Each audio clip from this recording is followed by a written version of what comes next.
look at what we were able to do in the fast-moving consumer goods sector by tracking and tracing our assets as well as the product that was on them. And somebody had indicated to me, because I didn't know a lot about the beer business, but somebody had indicated to me that the beer industry, just in the United States, not to mention around the world, but just in the United States, that they could be losing as many as $100 million worth of these returnable vessels a year.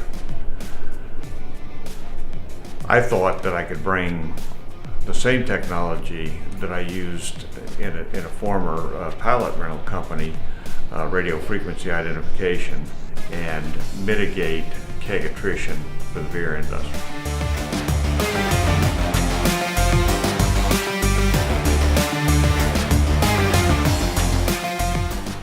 When we track a unique asset, and by unique asset I mean every keg that Global Keg owns and rents has a KIN, a keg identification number, very much like a vehicle identification number.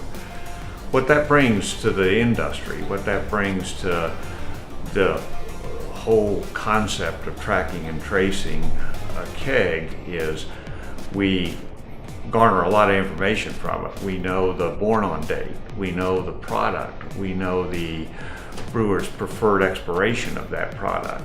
That allows us to track the keg, what we call our asset, through the entire supply chain. So we glean a lot more information from it than just the problem we started out to solve, which was keg attrition.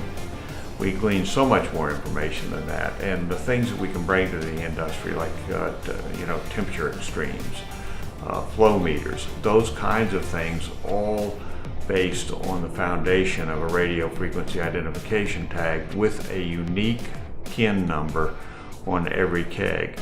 I think it changes the industry forever, and it's something that in a very, very old industry they have not had before. The other keg rental companies simply don't have that.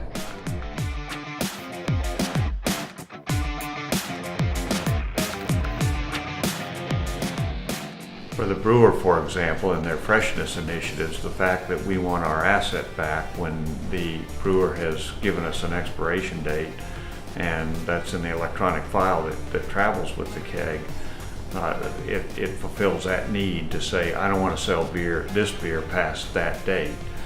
And the other thing it does for the distributor, as an example, for the first time in the industry, the distributor, the wholesaler, the beer wholesaler, can call his customer, whether it's Applebee's or Fridays or Joe's Bar, and say, look, you've got X number of kegs in your inventory, and based on an algorithm that we've established over time with you, you may not be able to let it just take its normal course and get rid of that beer by that date.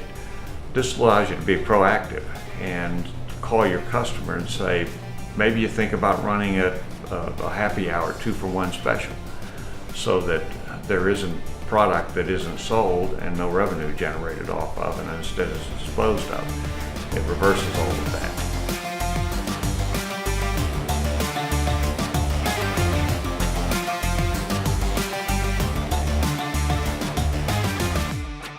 When you know where the kegs are at, today the industry average, to give you an example, on turns for a keg is 3. That means that on average a keg is not deployed for half the year, for 6 months out of the year. When you know where it's at and you have some structure around when you get it back, I think we will easily increase that to 4 to maybe even 5 turns a year, which means less stainless steel used, less electricity used for welding, and all of the things that go with having to manufacture more assets. We'll get more out of less at Global Keg.